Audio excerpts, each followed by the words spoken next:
பங்குனி உத்திரத்திற்கும் முருகனுக்கும் என்ன சம்பந்தம் தெரியுமா?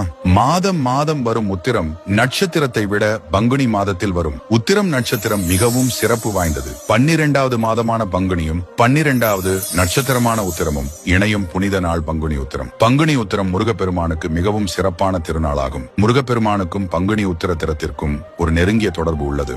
முருகனுக்கு 12 கரங்கள். இந்த 12 கரங்கள் கொண்டிருக்கக்கூடிய முருகனை 12வது மாதத்தில் வரக்கூடிய 12வது நட்சத்திரத்தில் வழிபடுவதுதான் மிகவும் சிறப்பான விஷயம். இதற்கு ஒரு வரலாற்று கதையும் கூறப்படுகிறது.